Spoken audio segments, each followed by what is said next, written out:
El día de la boda de mi hijo. Su esposa me señaló delante de todos y dijo que arruinaba las fotos. En ese instante, mi propio hijo me pidió que me marchara. Sentí cómo se rompía algo que no tiene sonido, pero no derramé ni una lágrima. Guardé silencio y un documento que cambiaría el rumbo de todo. Nadie imaginaba que la verdad tendría dos caras y que una de ellas sería la mía. Antes de continuar con la historia, suscríbete al canal y déjame un comentario diciendo ¿desde dónde nos ves? Entré al salón El Olivar, con el corazón acelerado y las manos temblorosas. Había pasado toda la mañana planchando mi vestido color marfil, el mismo que usé en la comunión de Javier. Pensé que era apropiado, elegante sin exagerar.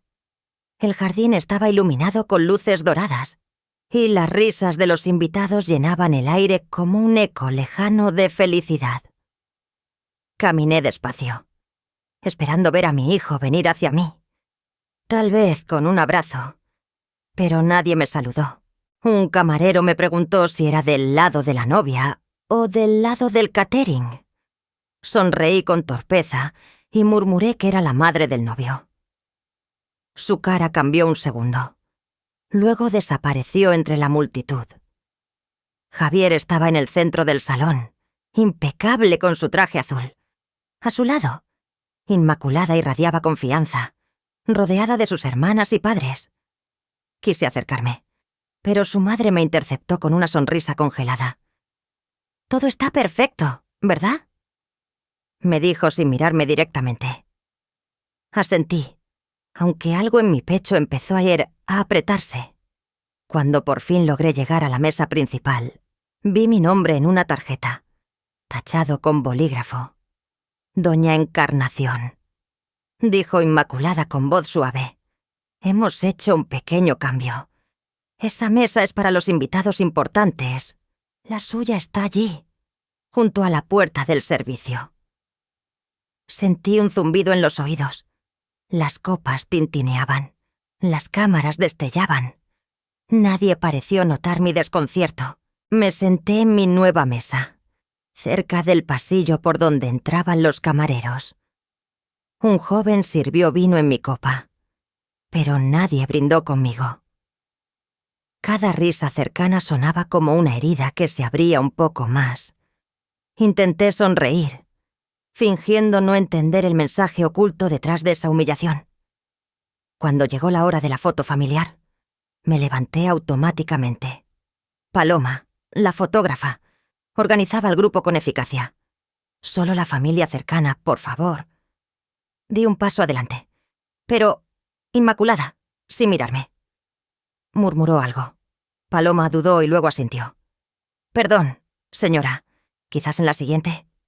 «Ella no, que la luz no favorece», dijo una voz femenina, y estallaron carcajadas. Me quedé inmóvil, con las manos apretadas detrás de la espalda. Los flashes iluminaron sus rostros radiantes, y yo, desde lejos, observé cómo la historia de mi hijo se congelaba en una imagen donde yo no existía. Me acerqué a la salida sin decir palabra. Nadie lo notó. El aire de otoño era más frío de lo que recordaba. Subí al taxi y, al mirar por la ventana, vi las luces cálidas del salón reflejarse en el cristal, multiplicándose como pequeñas heridas doradas. La música sonaba todavía, pero ya no pertenecía a mi mundo. En mi mente solo resonaba una pregunta. Si mi hijo me ha echado de su boda, ¿qué más está dispuesto a quitarme? El taxi giró por la esquina y las luces quedaron atrás, hundiéndose en la oscuridad. No lloré, solo respiré hondo, como si cada bocanada de aire fuese un intento de no desaparecer. Aquella noche supe que algo dentro de mí había cambiado para siempre. No dormí. Al amanecer, abrí el cajón donde guardaba los documentos del testamento de mi marido. El amanecer entró por las persianas de mi apartamento en el barrio de Salamanca. No había dormido. La caja de documentos estaba abierta sobre la mesa del comedor. El mismo lugar donde Antonio y yo solíamos firmar los papeles importantes. Entre las carpetas encontré la escritura de nuestra vivienda. El papel olía a polvo y a tiempo. Mi nombre solía estar allí, junto al de mi marido, pero ahora con una tinta más reciente. Leí Javier Morales e Inmaculada García. Sentí como algo dentro de mí se rompía sin hacer ruido. Recordé las palabras de Antonio años atrás. Esta casa será tu refugio, pase lo que pase. Pero al parecer, el refugio había cambiado de dueño sin que yo me diera cuenta. Me quedé mirando la firma falsificada, las curvas torpes que intentaban imitar la mía. ¿Cómo pudieron?, murmuré. No sabía si llorar o reírme del absurdo. Mis manos temblaban mientras guardaba de nuevo los papeles. Fui a la cocina. Necesitaba un café. El aroma del café recién hecho llenó el silencio de la casa. Pero no trajo consuelo. El teléfono, sobre la encimera, comenzó a vibrar. Era Javier. Dudé unos segundos antes de contestar. No escuché su voz. Al principio pensé que se había cortado. Pero entonces oí la voz de un hombre. «Don Felipe, necesito que aceleremos el trámite. Mi madre ya no entiende de leyes. Solo firme cuando le digamos. Así todo será más fácil». Sentí un frío que me recorrió el cuerpo. La conexión Bluetooth seguía activa del coche del día anterior. Y sin querer, la llamada se escuchaba en mi cocina como si él estuviera allí. Oí a don Felipe responder con cautela. «Javier, hay límites que no se deben cruzar». «Lo sé», respondió mi hijo. «Pero Inmaculada quiere cerrar esto cuanto antes». Luego, el sonido seco del clic de la llamada terminada me hizo entender algo que ninguna madre debería comprender. Mi propio hijo me veía como un obstáculo. Apoyé las manos en la mesa para no caer. En la pared frente a mí estaba colgada una fotografía antigua, Javier niño, con los dedos llenos de tiza, sonriendo junto a mí. ¿En qué momento dejó de verme como su madre? Cerré los ojos, buscando aire. No podía permitirme perder el control. Las lágrimas vendrían después, tal vez nunca.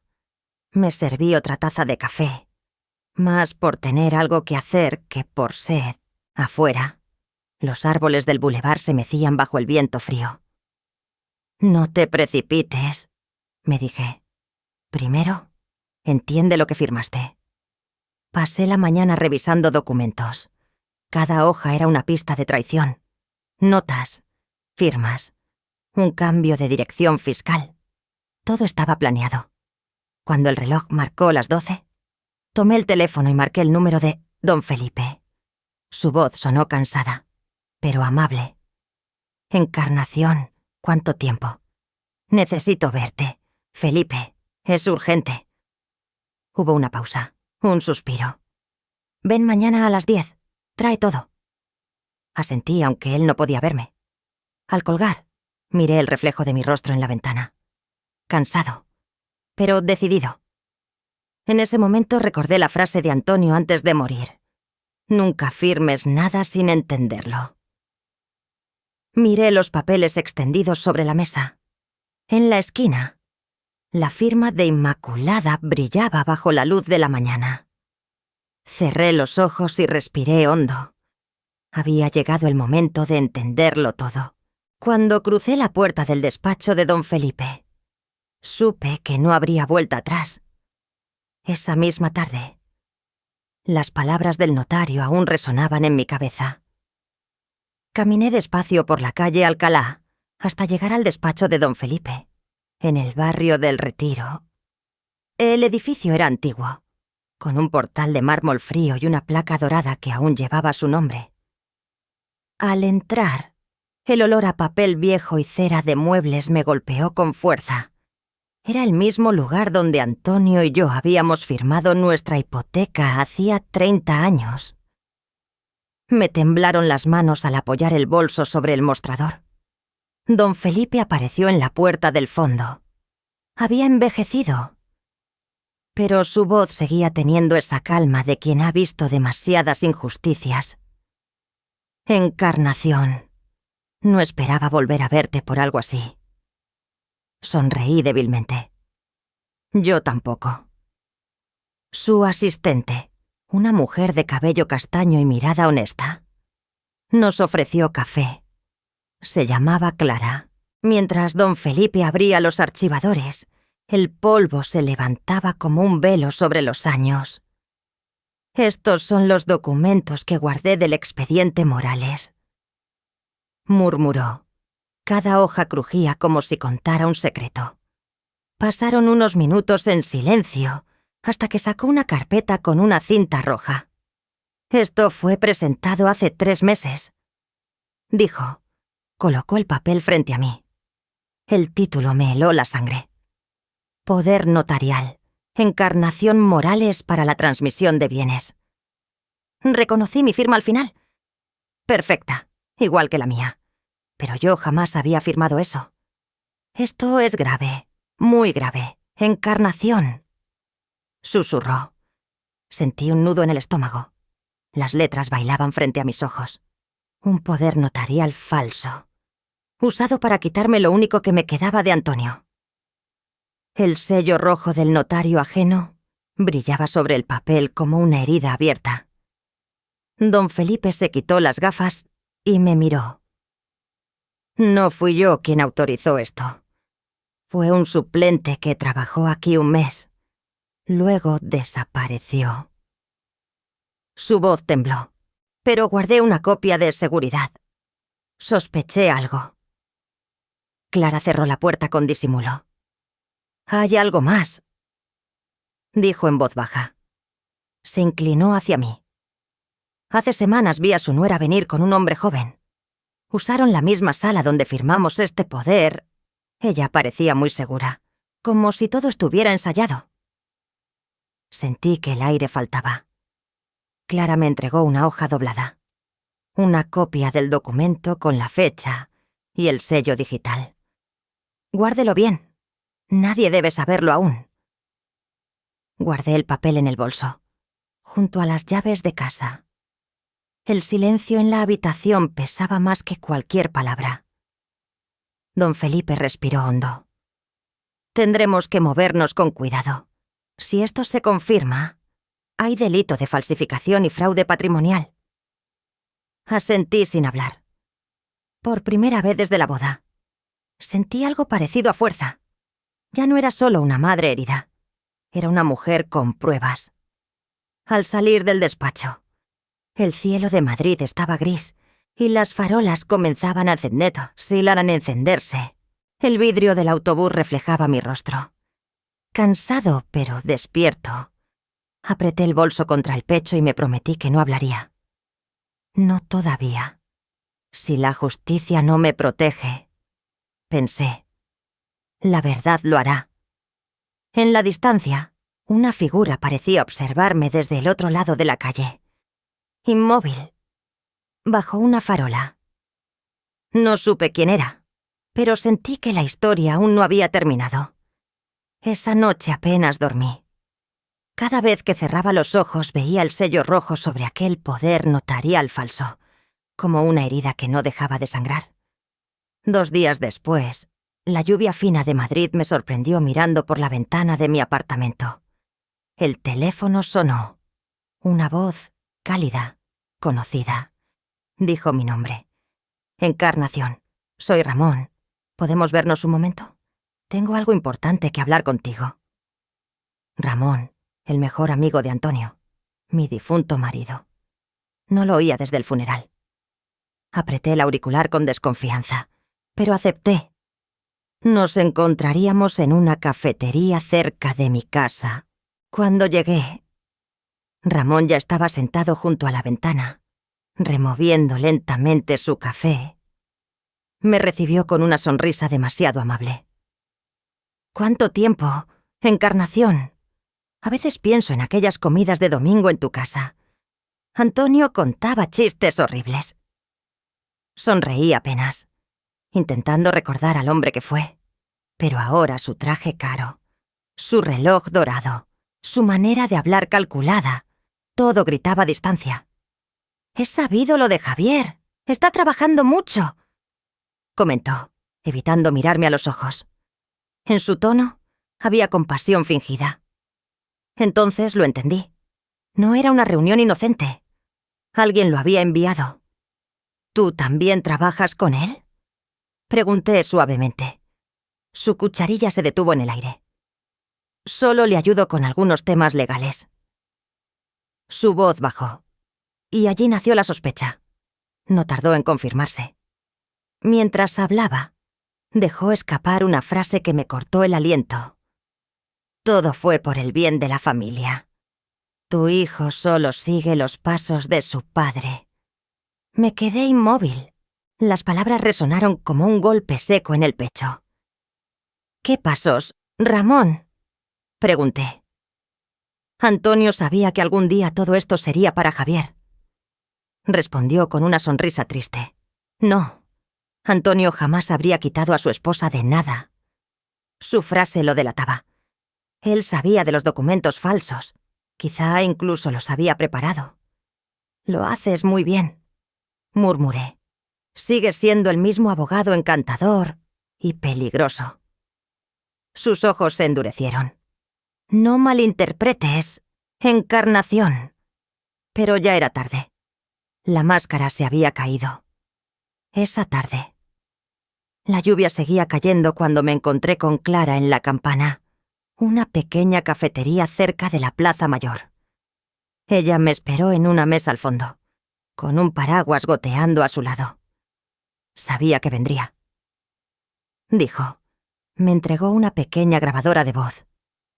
«Guárdelo, señora. Lo necesitará antes de que sea tarde».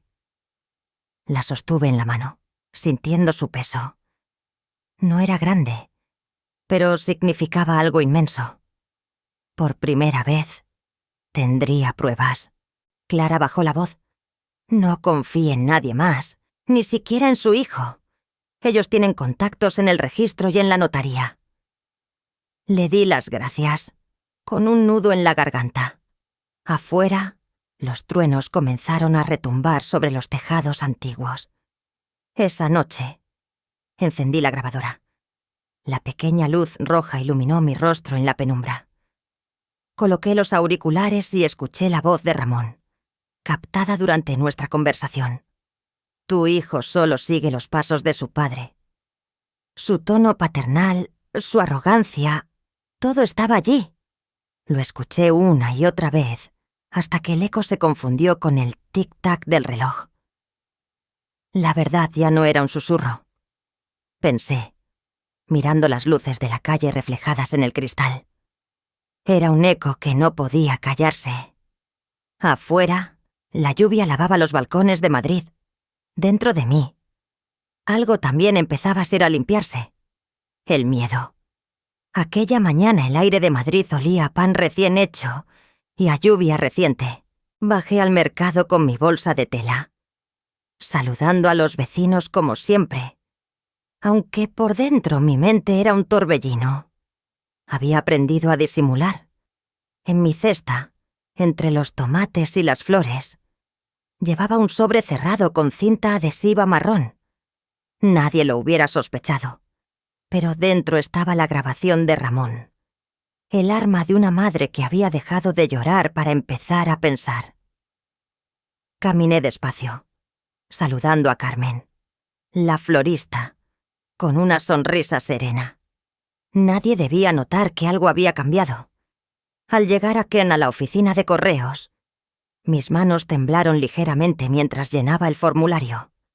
El destinatario, juez Morales, un viejo amigo de juventud, ahora magistrado en el juzgado de familia. No escribí mi nombre, solo una frase en el reverso del sobre, para que la verdad no se hunda en el silencio. El funcionario selló el paquete y lo colocó en la bandeja. Al salir, me detuve frente a un escaparate. El reflejo me mostró una mujer distinta, menos blanda, más firme. Ya no era la madre humillada en una boda. Era alguien que había encontrado un propósito.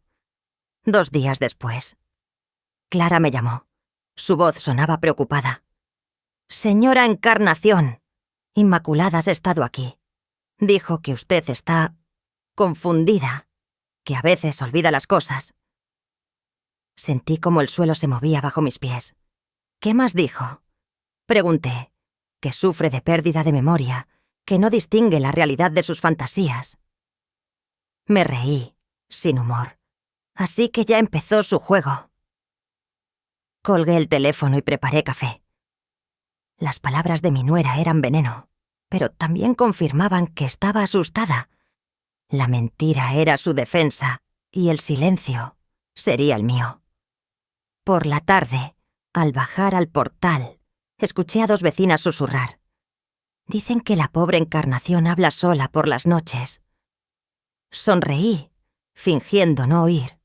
En casa, escribí en mi cuaderno. Cuanto más hablan, más se hunden. No necesitaba convencer a nadie. La verdad hablaría cuando llegara su momento. Clara me envió un mensaje. «Todo está en marcha. Espere noticias». Contesté solo con una palabra. «Gracias». Esa noche encendí una vela sobre la mesa, junto a la foto de Antonio. «No gritaré más». Escribí en mi diario. «La verdad se encargará de hacerlo por mí». Apagué la vela, y en la oscuridad quedó el resplandor del marco de plata iluminando su rostro. Juré que protegería el honor de nuestra familia, incluso si debía hacerlo en silencio. Afuera, la ciudad dormía. Dentro de mí, la calma se volvió mi aliada. La mañana amaneció gris, y el sonido de la lluvia golpeando los balcones me recordó que el silencio puede ser engañoso. Estaba preparando café cuando escuché el timbre. Al abrir la puerta, el cartero me entregó un sobre grueso sin remitente. El papel estaba húmedo, pesado. En el sello podía leerse: Juzgado de Familia de Madrid. Mi corazón dio un salto. Me senté en la mesa y abrí el sobre con cuidado, como si contuviera algo vivo. Dentro, un documento con mi nombre. Encarnación Rivas, codemandada. Durante un instante, el aire se detuvo. Leí una y otra vez esas palabras. ¿Codemandada? ¿Por qué? Sentí que el mundo giraba lentamente, pero mis manos no temblaron. Lo entendí. Mi silencio había provocado una reacción. Ellos ya estaban contraatacando. Doblé el papel con precisión. Lo guardé en un cajón y miré por la ventana. El cielo tenía el mismo color que mis pensamientos. En el café Los Girasoles, Clara me esperaba con su bufanda empapada. Le entregué el sobre.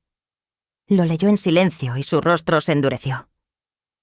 «Quieren declarar que usted no está en condiciones de manejar sus propios asuntos», susurró. «Dicen que su hijo busca su bienestar». Me reí amargamente. ¿Mi bienestar? Lo llaman bienestar cuando quieren borrar tu voz. Afuera, la lluvia se volvía más intensa. Las gotas repicaban contra los cristales, como si marcaran el ritmo de mi furia contenida. «Van a intentar hacerme pasar por loca», dije despacio. Clara me tomó la mano. «Podemos luchar, pero con cuidado», le respondí.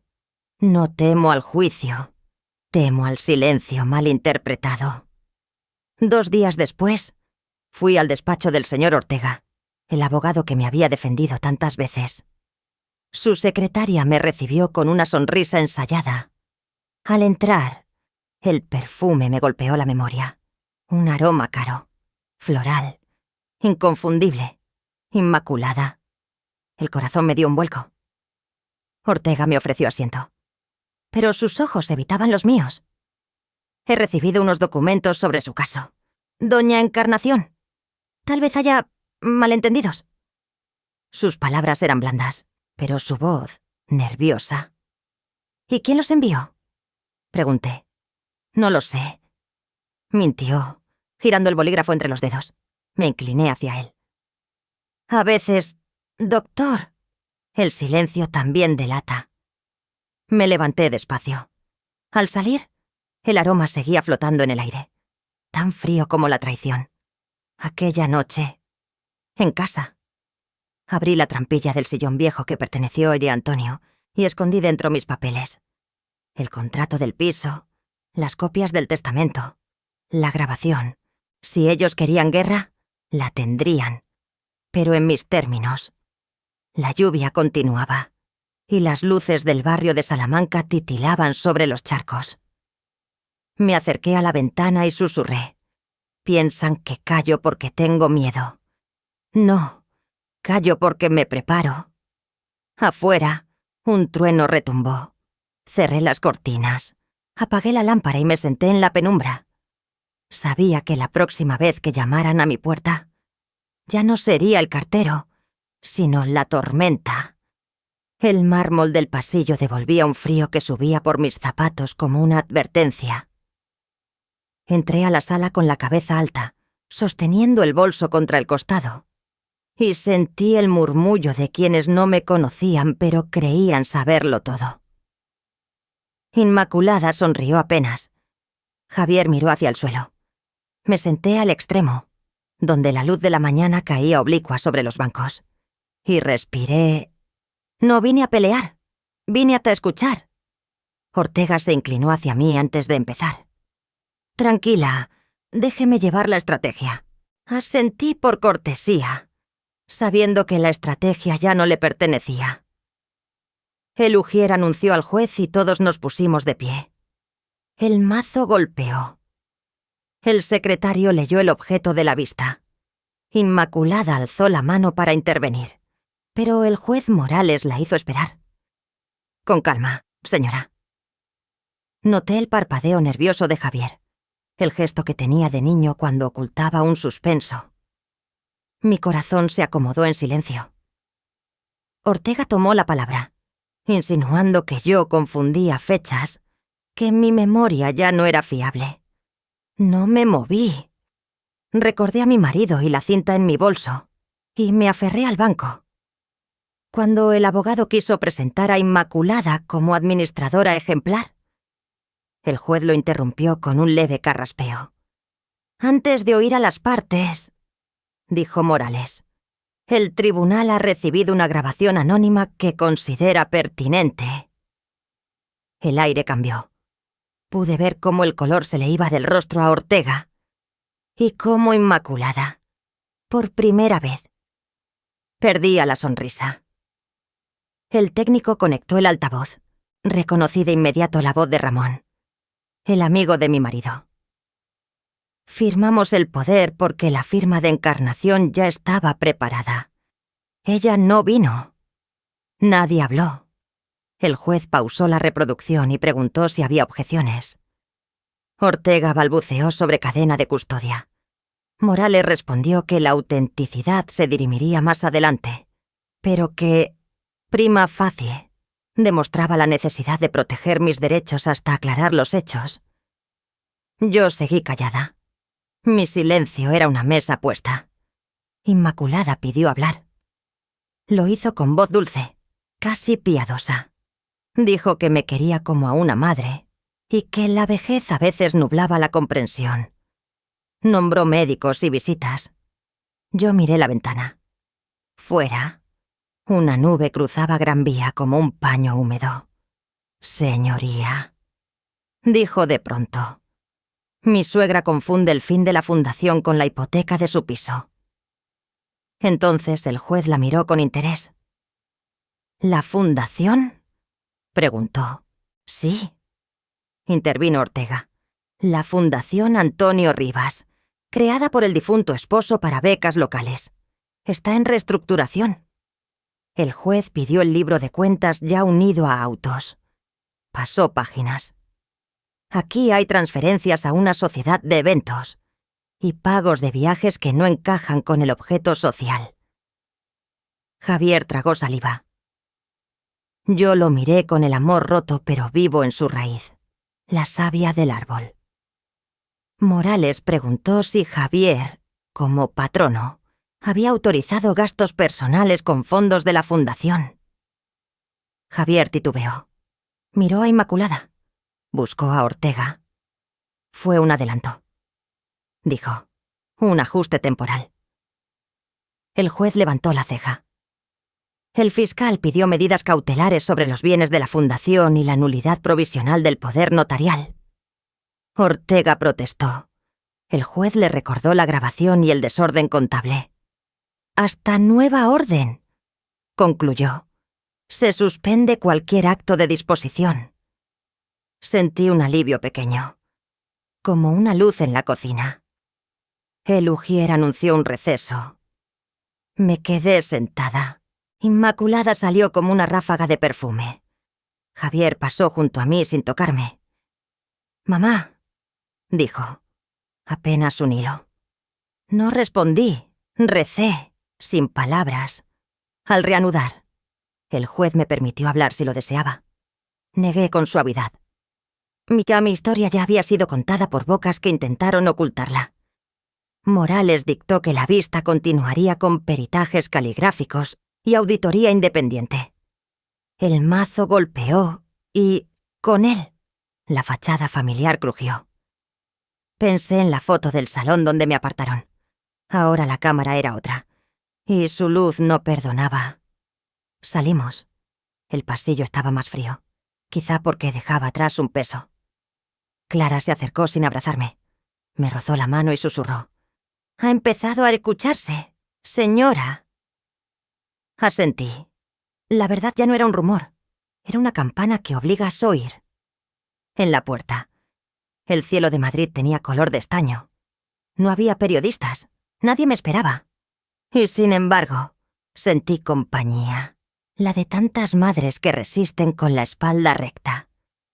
Bajé los 3 escalones. Paso a paso. No lloré. No hacía falta.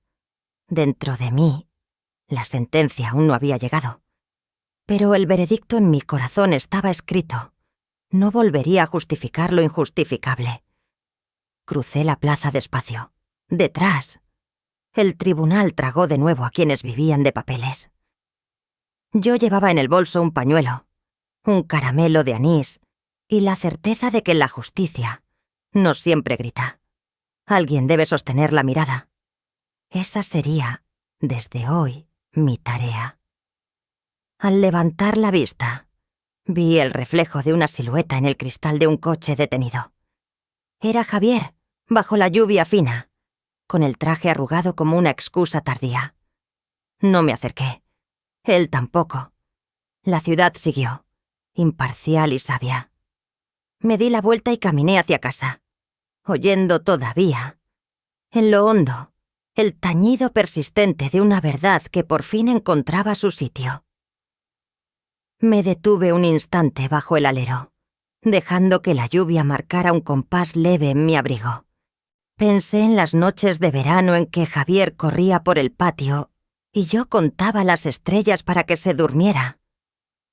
Quise recordarle ese cielo, no los números torcidos de una cuenta. Pero comprendí que cada uno debe llegar solo a su propia verdad. Como quien cruza un puente en la penumbra, respiré hondo. No era el final. Ya no tuve miedo. No recuerdo cuándo empezó a llover. El sonido llegó antes que los pasos. El edificio respiraba humedad y el ascensor exhalaba un gemido antiguo. Había puesto la tetera por costumbre, no por sed. Llamaron 3 veces.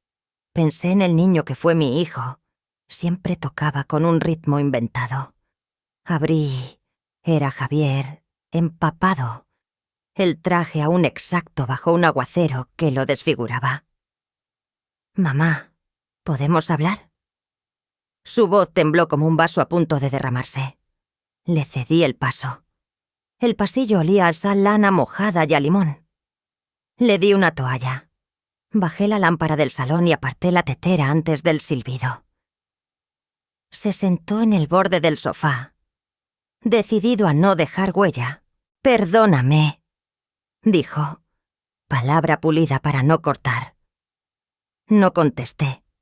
Le acerqué la taza. Apoyé la mano en el respaldo de la silla para que notara mi pulso firme. Habló de presión, de negocios, de abogados que aseguran que yo ya no comprendo. Dijo que la boda fue un error en manos ajenas. Cada frase venía rematada, como si cosiera un traje de arrepentimiento.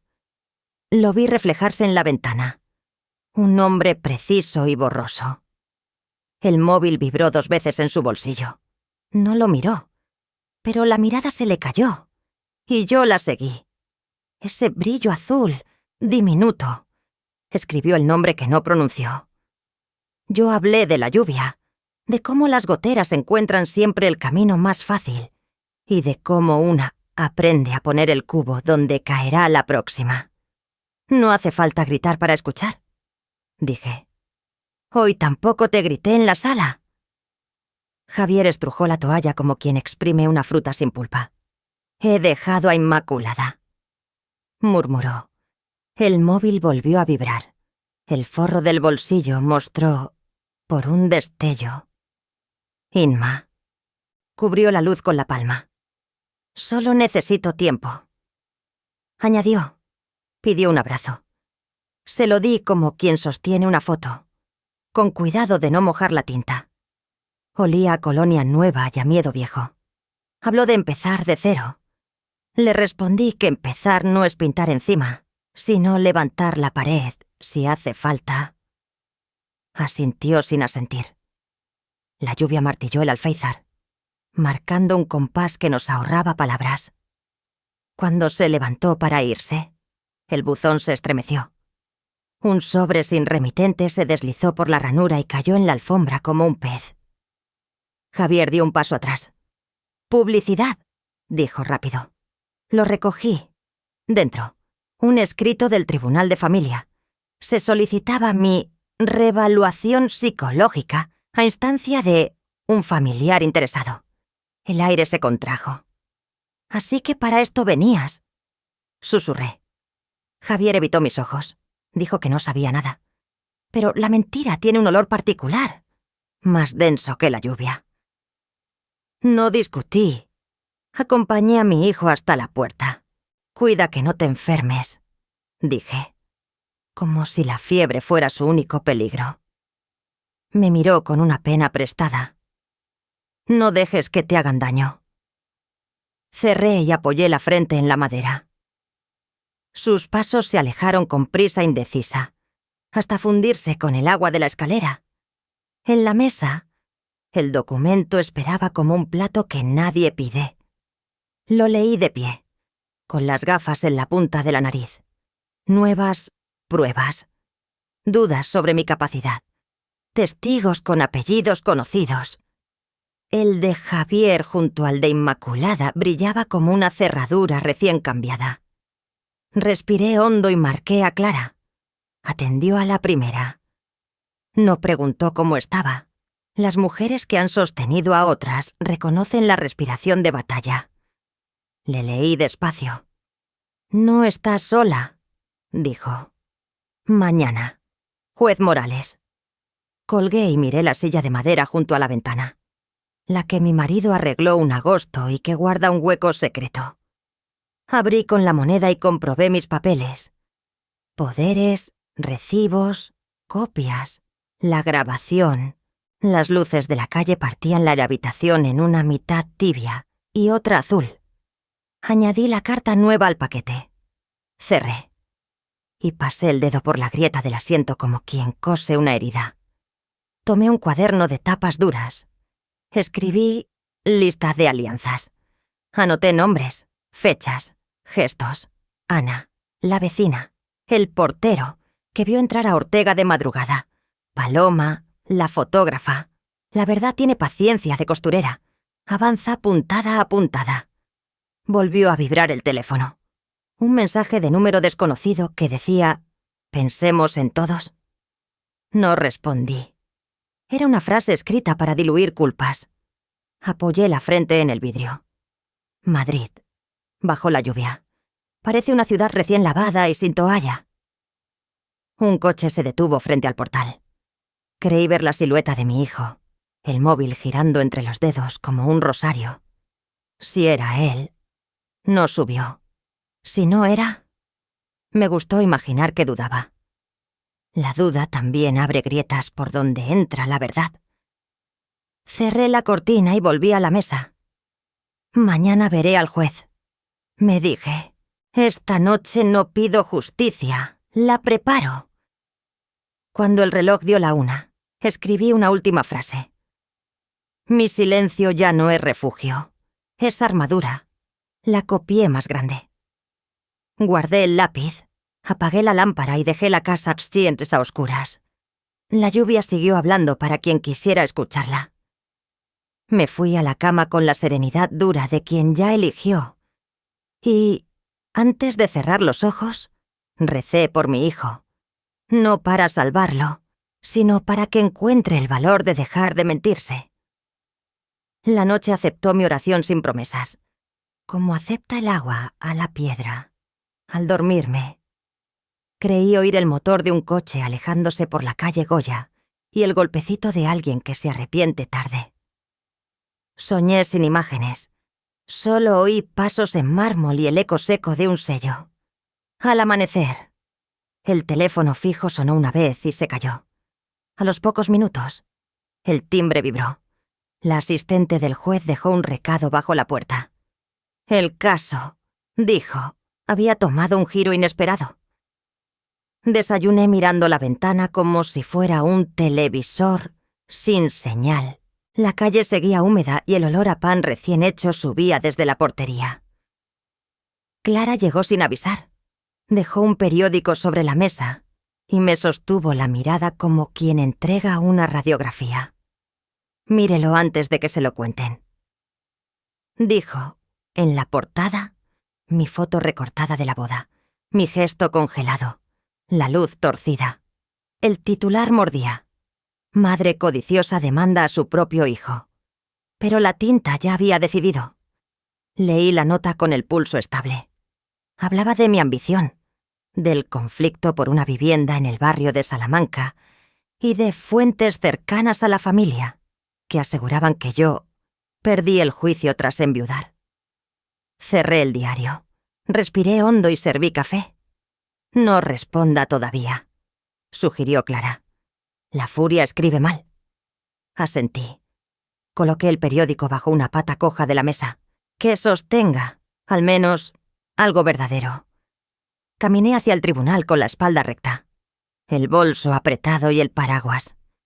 En la puerta, el guardia me reconoció y me abrió paso. Pedí ver al juez Morales. Esperé en un pasillo donde las voces se vuelven eco. Me recibió. Su despacho olía a cuero y agua vieja. Sobre la mesa, una foto enmarcada. Mi marido, 20 años más joven, brindando con el propio Morales en una cena de empresa. El cristal me devolvió una sorpresa contenida. No se lo había dicho porque no venía al caso, murmuró el juez, acomodando el marco. Trabajamos juntos cuando su esposo dirigía la fundación. Madrid es pequeño. Pequeño, pero con sombras largas. Respondí, ¿podrá juzgar sin memoria? Él apartó la mirada. Aplico la ley. No insistí. Miré el calendario y entendí lo que necesitaba. Distancia. Solicitaré su abstención por prudencia, no por desconfianza. Añadí. Haga lo que considere. Replicó, y el cuero del sillón pareció suspirar. Salí al aire húmedo. Clara me esperaba en el café de enfrente, junto al ventanal donde la lluvia se estiraba en líneas finas. Le conté lo de la foto. Conflicto moral, si no legal, dijo. Sin prisas. Le pedí. Nuestra fuerza no es la velocidad, es la precisión. Entonces mi móvil vibró. Número oculto. Contesté. La voz de Inmaculada sonó limpia, casi dulce. ¿Querías justicia? Ahora todos conocen quién eres. No respondí. Deslicé el dedo para grabar. Diles también Añadí. Quien contó la primera mentira. Colgué. Clara apretó mi mano. Te están probando. Que aprendan. Dije. Pedimos 2 cafés y el televisor del local mostró mi imagen otra vez. Ahora con rótulo rojo. Madre que no suelta la casa. En mi bolso. El sobre con la copia del poder falso parecía latir. No me temblaron las manos. Me costó más callar la tristeza que ajustar la estrategia. Regresé andando. En el portal, 2 vecinas bajaron la voz como si yo fuera la radio de madrugada. Sonreí con educación. Ninguna devolvió el gesto. Subí despacio, contando peldaños como cuando enseñaba a Javier a vencer la oscuridad. En el piso, abrí el cuaderno de tapas duras. Lista de alianzas. Escribí. La verdad jurídica y la verdad moral no son gemelas. A veces ni se saludan. Añadí otra línea. Las pruebas no gritan. Resisten. Al anochecer, llamé a Clara. Necesito 2 cartas, dije. Una al tribunal. Solicitud de apartamiento del juez por prudencia. Otra a los medios. Hechos y fechas sin adjetivos. Si te expones, golpearán más fuerte. Advirtió. Si no me expongo, me inventarán desde cero. Dicté lentamente la cronología del poder notarial, la reunión con don Felipe, la grabación de Ramón, la petición de mi incapacidad promovida por parte interesada. Clara tecleó cada punto como un notario. Apagué el salón y dejé encendida la lámpara baja de la cocina. Herví agua. El hervor tiene la paciencia que a veces falta. Saqué del escondite de la silla el paquete de papeles y los extendí sobre el hule. El poder falso. El informe contable de la fundación. La citación para revaluación. Cada folio tenía un pulso propio. Si la verdad sirve a los fuertes, murmuré, me haré fuerte para servirla. No era una bandera, era un método para no perderme. Me senté a redactar mi declaración pública. Probé una línea y la taché. Otra. No busco venganza, busco memoria. La dejé. Expliqué que una madre puede defender su honor familiar sin desear la ruina de un hijo, que una casa es techo, y es historia, que mi silencio fue para reunir pruebas.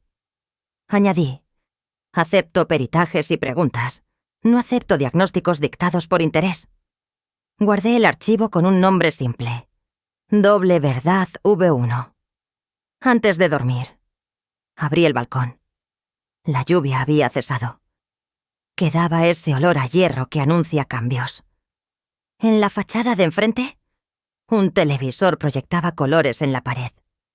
Pensé que era mi historia contada sin mí. Cerré los ojos y repetí, bajito. La verdad tiene 2 caras, pero la conciencia solo una. Dentro, el reloj marcó en seco. Volví a guardar los papeles en la silla. Hice 3 copias de la llamada de Inmaculada y envié una a un correo seguro.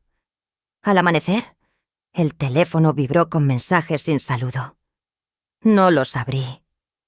Me puse el abrigo. Tomé el sobre dirigido al tribunal y bajé las escaleras sin hacer ruido. En el portal, el cartero me miró con el respeto que se reserva a las mujeres que han decidido no pedir permiso. Le entregué el sobre. Que llegue hoy, pedí. Llegará, dijo. Crucé la calle hacia el café. El periódico del día guardaba a su lector. Esta vez lo dejé cerrado. Mi historia ya no era solo mía, pertenecía al mundo. En la cabina de radio de Lavapiés, acepté hablar sin maquillaje ni adornos. Solo fechas. El presentador quiso nombres. Le di hechos. Reproduje un fragmento de la llamada, con pitidos que tapaban identidades, y expliqué con calma el contexto. No vengo a vengarme, dije. Vengo a poner en orden la memoria. Las primeras preguntas fueron duras, pero las líneas se llenaron de oyentes mayores. Una mujer narró cómo la hicieron firmar papeles entre cucharadas de caldo. Otra contó que le cambiaron el timbre del portal. El ánimo del estudio viró del morbo a la seriedad. Cuando terminó el directo, el técnico me ofreció agua. Apreté el vaso con pulso firme. Por primera vez, el relato respiraba en mi voz. A mediodía crucé el pasillo del Tribunal de Familia. El aire olía a estacas archivadores y a lana húmeda. Una funcionaria se inclinó como quien entrega un pañuelo. Señora Encarnación, la Fiscalía ha abierto diligencias previas. Este es el número de expediente. Solicitarán facturas y poderes. Copié la cifra despacio, separando cada bloque como peldaños. El juez Morales evitó mi saludo. Su ayudante me sostuvo la mirada un segundo. Suficiente para entender. Paciencia. En los bancos de madera, una niña jugaba con una grapadora vacía mientras dos hermanos discutían por una querencia.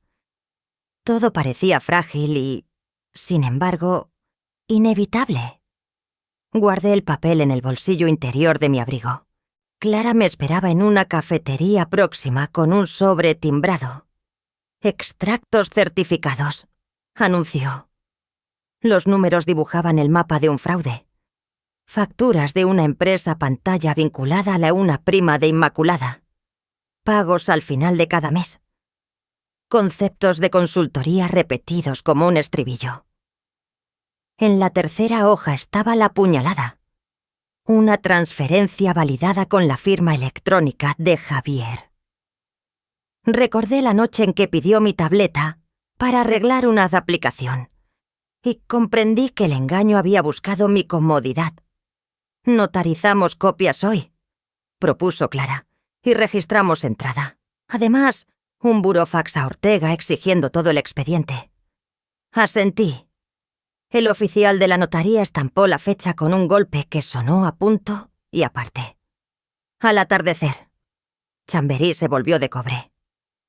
Salí al balcón con una libreta azul y redacté un comunicado para la prensa. Nada de insultos, solo la secuencia de hechos, mi colaboración con la Fiscalía y la promesa de no actuar desde la rabia. «No pretendo destruir a nadie», escribí. «Pretendo impedir que me borren». Entré. Quité de la pared la foto de la boda y la dejé boca abajo en un cajón. No anulaba el amor. Cerraba la puerta del daño. Programé alarmas para las gestiones de mañana y preparé 2 juegos de copias. Uno para Clara, otro para mí. El tercero lo escondí en la nevera, tras un tarro de mermelada. Revisé cerraduras. La casa quedó ordenada como un argumento. Antes de acostarme, recité la secuencia entera. Boda, humillación, poder falso, despacho, grabación, fiscalía, banco, notaría, hasta sentir la mía. A las 7:42, el teléfono vibró. El fiscal solicitaba mi declaración completa ese mismo día. Sonreí sin ruido. Había pagado el precio del silencio. Ahora el silencio empezaba a devolverme cambio. En la emisora confirmé que volvería si hiciera falta. Pero recordé que mis pruebas hablarían ante quien corresponde. El presentador. Menos duro. Me acompañó a la puerta y confesó que su madre guardaba recibos en sobres de pan. Pensé en esas mujeres sin micrófono que archivan su historia con paciencia. Afuera, la lluvia caía como letra pequeña. Compré el diario. Mi foto recortada. Subtítulo tibio. No vergüenza, sino dirección. En el juzgado. La funcionaria añadió que el fiscal pedía correos de la fundación y contratos. Anoté la ruta. Bancos, hacienda, mercantil. Un ujier barrió con lentitud ceremonial. La justicia también es logística. Guardé tasas. Probé el bolígrafo. Alineé pliegos. El miedo, cuando se ordena, pierde centímetros. Con los extractos. Clara subrayó patrones. Siempre el mismo IVA y víspera de trimestre. Yo marqué viajes de Inmaculada que coincidían. En la notaría. Resguardos duplicados. Hora y minuto. Enviamos burofax a Ortega con acuse. La estrategia no necesitaba volumen. Necesitaba huellas. Al volver, Despejé la mesa. DNI, agua, carpeta azul, pañuelo planchado. Escribí a mano una declaración preliminar. Llamé a la vecina. Me esperará a las 8:10. Guardé el móvil y me permití 3 minutos de recuerdo. Javier de niño en la cocina. Luego cerré el álbum. Amar no es consentir la mentira. Amar, hoy, fue preparar la verdad. Me acosté sin desvestirme del todo. La lluvia volvió, mansa. Repasé el día. La radio, el pasillo, los papeles que sangran sin manchar. El primer bus sonó como promesa. Dormí tarde, pero limpio. A las 7:42 llegó el mensaje del Ministerio Fiscal. Puse agua al fuego y repetí: «Pueden disputar mis bienes, mi criterio». No. Salí a buscar mi sitio en la verdad. Preparé 2 juegos de copias. Uno para Clara y otro para mí. El tercero lo escondí en la nevera, tras un tarro de mermelada. Desde el balcón vi los patios tendidos, toallas como banderas discretas. Una vecina preguntó si aclararía el cielo. «Para mañana anuncian claros». Respondí, y no hablábamos del tiempo. Cerré las ventanas, revisé cerraduras y dejé la casa como un argumento. En la nevera pegué la lista. Llaves, copias, bolígrafo, expediente, coraje. Dejé los zapatos junto a la puerta, el abrigo sobre la silla y el miedo fuera del dormitorio, como un invitado sin silla. Entré en la entrevista de la Fiscalía Provincial con un traje azul marino y el pelo recogido. No vestí luto ni triunfo, vestí orden. Puse la carpeta que Clara me preparó sobre la mesa. Extractos bancarios sellados, el registro de llamadas, la lista de regalos de boda con fechas y comprobantes. El fiscal levantó la vista. Me pidió el DNI y dijo que grabaría la declaración. Asentí. Leí despacio, con la cadencia de quien cuenta cuentas y no cuentos. Evité adjetivos. Anoté cifras, IBAN, importes, horas. Confirmé que Javier conocía el PIN de mi tableta para las actualizaciones del banco. No supuse intenciones. Describí acciones. Cuando terminé, el fiscal me pidió aclarar la cronología. La repetí como se repiten los mandamientos. Sin temblor. Sin prisa. El pasillo olía a papel caliente. En el cristal vi mi reflejo. La misma mujer que la prensa llamó codiciosa, pero con la espalda recta de quien ya no pide permiso para existir. Guardé la copia en el bolsillo interior y llamé a Clara. Quedamos a mediodía frente a Plaza de Castilla, en un café que sirve tazas pequeñas y noticias grandes. Mientras caminaba, recordé el murmullo del juicio y el rostro de Javier cuando el juez oyó la voz de Ramón. El silencio también deja huellas. Los que callan acaban siendo oídos por la costura de los hechos, no por el volumen. En el café, Clara llegó con su paralegal. Traían un teléfono con un archivo de voz y una libreta para anotar cadena de custodia. «Es de la maquilladora de la novia», susurró. La fecha coincidía con la mañana de la boda. Pulsamos play. La voz de Inmaculada entró como un vidrio fino. «Hoy la saco de nuestra vida. Si no firma, no entra ni a la foto». El camarero fingió no escuchar. Pedí que repitiéramos. Anotamos metadatos, hora y modelo de teléfono. El paralegal levantó un acta simple y enviamos copia a nuestro correo. Ningún grito. Solo una frase que pesaba como plomo. Regresamos al edificio judicial. El fiscal nos adelantó en el corredor con un gesto breve. «Habrá solicitud de medidas». Minutos después, supe la forma concreta de esa frase. Embargo preventivo sobre las cuentas investigadas y medidas cautelares para preservar mi derecho de uso y disfrute de la vivienda familiar. La oficial clavó la notificación en el tablón. El chasquido de la chinche sonó a pequeño martillo. Se prohíbe cualquier entrega de llaves o visitas sin consentimiento de la señora Encarnación. Leyó. Sentí cómo volvía hasta mi pecho un territorio que había sido empujado a la intemperie. Javier se acercó durante el receso. El nudo de su corbata estaba torcido. El embargo va a arruinarme, dijo. Reconocí aquella voz, la del niño que prometía no volver a romper un jarrón. Contesté sin subir el tono. La ruina empezó el día que aceptaste mi PIN. Miró al suelo. Inmaculada apareció con perfume de Victoria y una sonrisa de catálogo. Habló de médicos, de informes, de madres que confunden recuerdos. No entré en su obra. Asentí a la gente y me fui. Clara ya había programado la entrega de audio y extractos a la defensa. Como manda la ley, no buscamos espectáculo, buscamos orden. Al caer la tarde caminé hasta Chamberí. En el balcón. El aire traía pan y una lluvia vieja. Abrí la carpeta como quien abre un baúl heredado. Hice inventario, lo perdido y lo recuperado. Perdí una foto, un lugar en la mesa del banquete, la mano que quise en mi brazo. Recuperé una pequeña habitación que no se negocia, una voz que no se alquila, el derecho de cerrar la puerta y abrir las ventanas. Deslicé la tarjeta de la proveedora en el bolsillo transparente. Bajo la pestaña que dice «Verdad», escribí una sola línea para mañana. Haré lo que corresponde. De noche, la ciudad apagó su ruido y dejó encendidas las farolas. Preparé una cena simple y volví a la mesa. Redacté 3 líneas para el fiscal, hechos en secuencia, y mi disposición a colaborar. En el cajón, boca abajo, guardé la foto de boda que queda. No es renuncia al amor. Es fin del permiso para dañarme.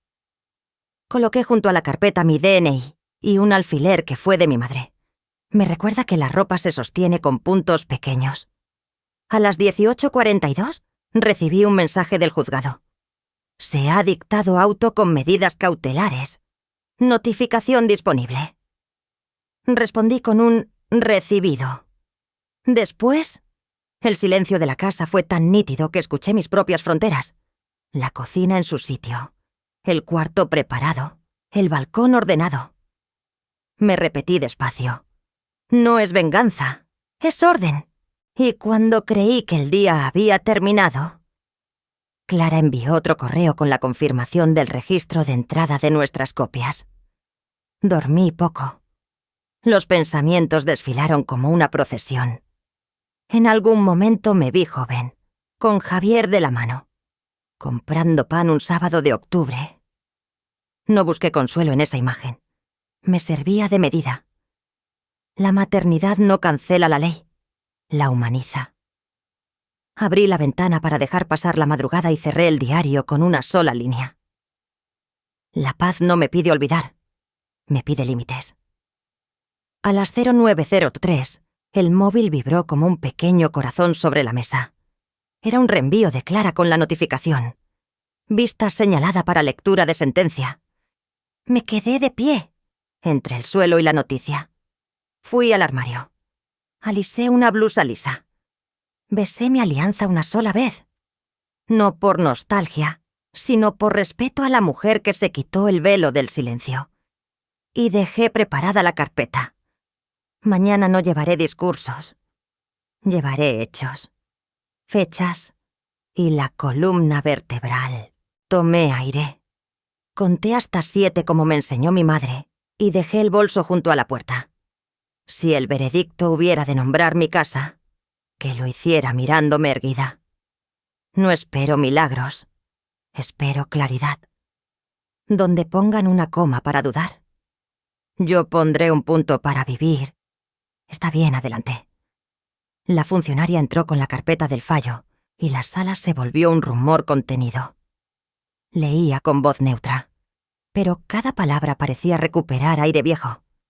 Se declaran nulos los actos de coacción vinculados al día de la boda. Se confirman los derechos de uso y disfrute sobre la vivienda familiar. Se ordena la restitución de fondos indebidamente transferidos, con intereses y costas procesales. No hubo aplausos ni lágrimas, solo el aclic del bolígrafo del juez cuando firmó. Yo fijé la mirada en esas dos frases, uso y disfrute y restitución con intereses, como si fueran campanas tocando al fin por mi nombre. En el margen de mi cuaderno anoté la fecha, no para recordarla, sino para cerrar el ciclo. La justicia no me devolvía lo perdido, pero me devolvía el suelo donde apoyar los pies. En el pasillo, el aire cambió de temperatura. Javier se acercó con la voz baja, casi de niño. El embargo se convertirá en ejecución si tardo en pagar. ¿Estás satisfecha, mamá? No estoy satisfecha, respondí. Estoy a salvo. Y la seguridad es el suelo donde el amor quizá vuelva a levantarse. Bajó la vista. Inmaculada apareció detrás de él, hablando de reputaciones destruidas y de vergüenzas públicas. Clara, firme. Le recordó el artículo de la sentencia que prohíbe actos de perturbación en mi domicilio. Yo no discutí. Caminar lejos fue mi mejor argumento. Los fotógrafos esperaban fuera. Pero nadie nos siguió. La historia ya había cambiado de dueño. Por la tarde, en Chamberí. El cerrajero sustituyó los bombines y me entregó un llavero nuevo con 2 copias. Firmé la orden de trabajo y apunté los números de serie. Guardé una de las llaves en el cajón del recibidor y la otra en la carpeta rotulada. Verdad, junto con la cinta blanca del único recuerdo de boda que conservé. Clara repasó conmigo los pasos siguientes. Ejecución de sentencia. Anotación en el registro de la propiedad. Solicitud de costas. Asentí, sintiendo cómo cada trámite devolvía orden al caos. El sonido del taladro fue mi himno de victoria. No era ruido, era comienzo. A media tarde. Javier vino solo. Traía una copia vieja de llave y la dejó sobre la mesa. No vengo por dinero, dijo. Quería pedir perdón. Sin excusas, contesté. Solo hechos. Le expliqué mis condiciones. Respeto, visitas concertadas, nada de finanzas compartidas y terapia si quería un futuro cerca de mí. Escuchó en silencio. Los ojos brillantes de alguien que empieza a entender el precio del daño. El amor sin límites se convierte en deuda, le dije. Conservemos el amor con límites. Asintió y se marchó. Cuando cerré la puerta, sentí que el aire del piso era más limpio que nunca. Al caer el sol, caminé hasta el retiro. Los botes flotaban sobre un agua dorada que parecía contener todas las edades del mundo. Me senté en un banco y escribí en mi libreta. La paz no me pide olvidar. Me pide guardar la puerta que corresponde a su llave. Envié un mensaje a Clara. Autorizar donación de parte de los intereses recuperados a un fondo de mujeres mayores bajo presión de vivienda. Saqué del bolso mi anillo. No lo devolví al dedo como rendición, sino como memoria elegida. Un recuerdo que ya no duele. Pensé en cocinar cocido esa noche, para mí y, tal vez, algún día, para un hijo que aprendas a sentarse sin mentir. Volví a Chamberí cuando las luces de la calle ya eran faroles tranquilos. Introduje la llave nueva en la cerradura. La giré una sola vez. El mecanismo encajó suave, sin resistencia, como si también el metal hubiera esperado este momento. Dentro, la casa exhaló, y yo con ella, como madre y matriarca. Hoy sé que el honor familiar no se defiende a gritos, sino con límites claros y hechos verificables. En España, donde las tradiciones y las fiestas familiares nos reúnen. Recuerdo que el cariño sin respeto se vuelve deuda. ¿Qué límites cuidas en tu casa? ¿Qué verdad te gustaría que se escuchara en tu mesa? Si esta historia te tocó, cuéntame desde qué ciudad nos ves o deja un 1. Si no te gustó, dime por qué. Si te gustó esta historia, suscríbete al canal para acompañarme en nuevas lecciones de vida. Aprendí a proteger mi hogar sin cerrar el corazón. Puertas abiertas, cerraduras sanas. ¿Qué consejo darías a otra madre en esta situación? Estoy leyendo tus palabras. Paz.